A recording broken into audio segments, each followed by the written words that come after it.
Sada idemo malo da obiđemo Vučji do. Pogledajte kako je to. To je najveći do.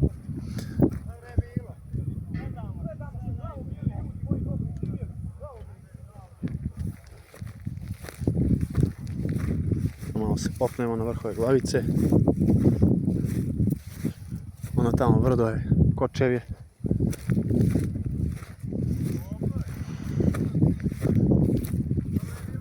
Tu je čuveni moj dalji predak s majčine strane, Miloš Andro Krivokapić, dobro potuko Turke.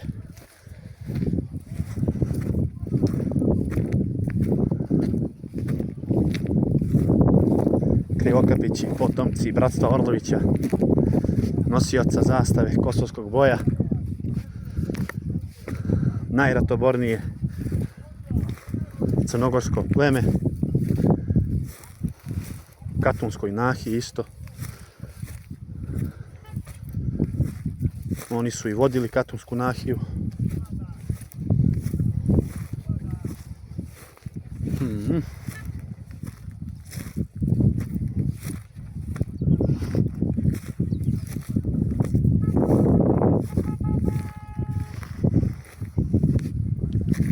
Evo, pogledajte sad. Pogled.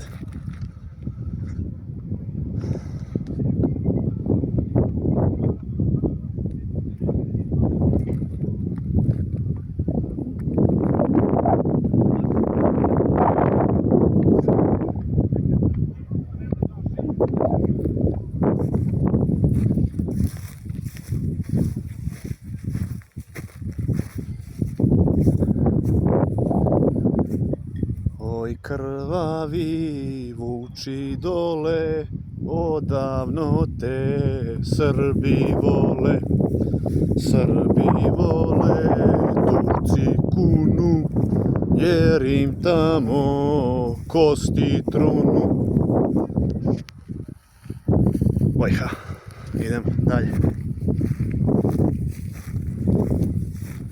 Ogroman prostor.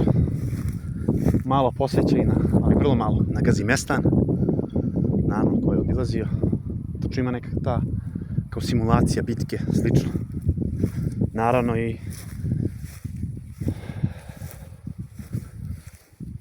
isti su neprijatelji, Srbi protiv Turaka.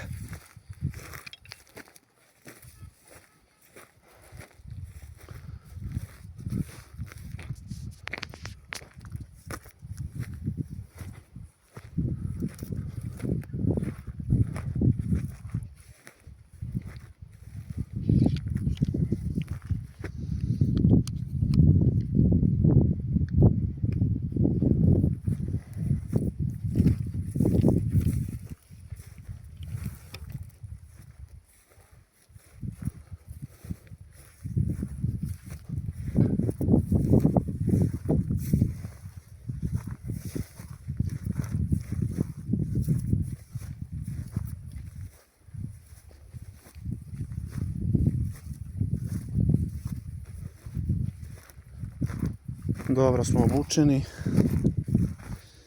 maskene pantalone, francuske Desert Eagle trojka. Francuzi imaju drugu vojnu industriju u svijetu, nema potrebe da brinem za zmije. Ne bi imalo šanse da probije.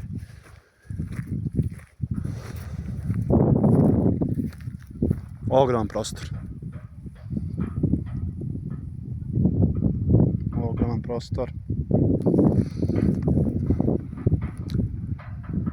Pošto su pleme Tuce preokrenuli igru, Tuce su u stvari prvi četnici. A šta to znači prvi četnici?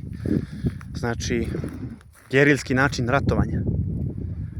Jer oni su živjeli u Katunskoj Nahiji, kamenjari, surovi uslovi za život, bez vode, bez nekog načina za preobrađivanje zemlje.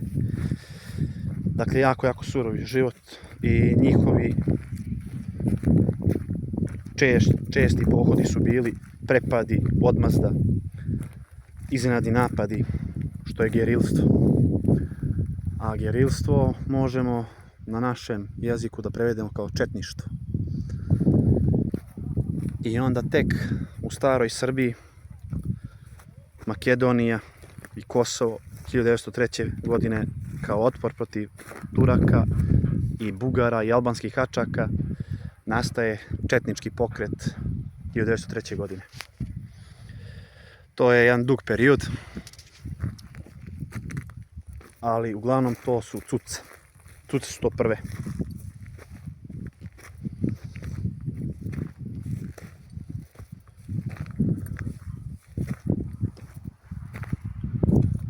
Tu ima još domaćina koji tu žive i organizuju ovaj skup, ali generalno preko sezone, preko cijele godine nema da tu stanuju. Ovo mjesto je pusto.